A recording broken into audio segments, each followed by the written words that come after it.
4-year-old Hassan and 3-year-old Salma are being brought to the Child Protection Centre in Malindi, Kenya. They were found alone on the street and will be registered at the centre, where the staff will begin the process of tracing their parents and referring their case to a resident social worker. Most of the cases that are reported here are neglect cases, followed by disputed custody, where parents are separated and each one of the parents want to stay with the children. Then the other category is the sexual offences cases, that is early pregnancy, early marriage and defilement cases. Under the collaboration of the Government of Kenya and UNICEF, the Child Protection Centres were conceived in 2009. A one-stop shop for children's services, providing the community with a coordinated and comprehensive approach to the prevention of abuse.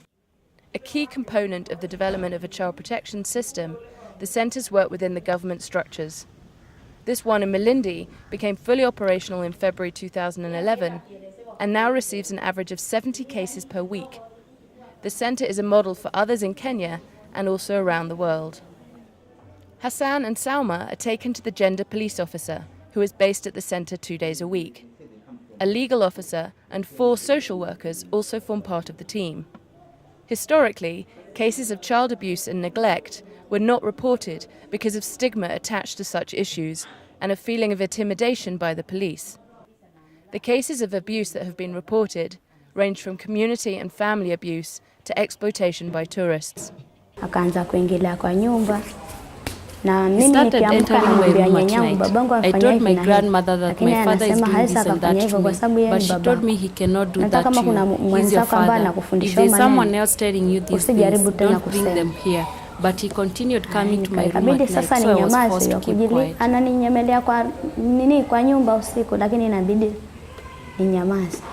The 18-year-old and her 2 younger siblings were repeatedly abused by their father when they were younger. Despite telling her grandparents, nothing was done until her teacher noticed she was pregnant and was brought to the Child Protection Centre. They received counselling and were taken to a care home working in partnership with the centre. The case was referred to court and the young woman's father is serving a 20-year jail sentence. Recorded cases of child abuse have increased in Kenya. Statistics from the Department of Children's Services indicated an average annual caseload of 100,000 in 2011 to 2012, up from 70,000 in 2009-2010, mostly comprising of abuse and neglected children. The number is likely to be higher as issues of sexual abuse continue to go unreported. For cases like defilement, you find probably the victim is not willing to come out in the open and talk about it. But at least through the assistance of the Child Protection Centre, even at the police station, they have special gender desks that have been set up with friendly people who are able to listen in private and listen to the victims. And also in court, when we are hearing those matters, we hear them in private and in a conducive environment so the victim can be able to express themselves without any fear. Some of the girls are forced into child marriage, which is a fundamental human rights violation and impacts all aspects of a girl's life. Child marriage results in early pregnancy, poses life-threatening risks for girls, disrupts her education and limits her opportunities. The Child Protection Centre works in collaboration with other partners who provide livelihood skills training and equipment like sewing machines. Despite sustained economic growth, Kenya continues to struggle with poverty and some communities have extremely low development indicators. According to the latest statistics, over 60% of the population in Malindi district live below the poverty line. A change in community attitude is critical to prevent abuse and address gender discrimination.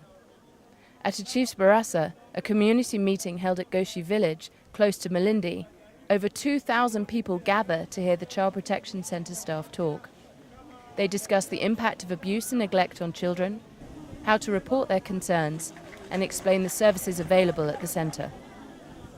The meeting will help because once these people live here, they'll get first-hand information. They'll have first-hand information on where to report cases of child abuse, cases of child neglect, cases of early marriages, cases of early pregnancies.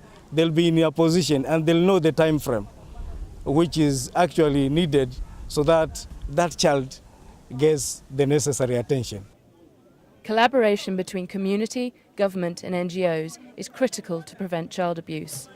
Promoting an understanding of the importance of prioritising this work across health, education and tourism sectors will build a stronger foundation for children and their families. For more information, go to www.unicef.org. Unite for Children.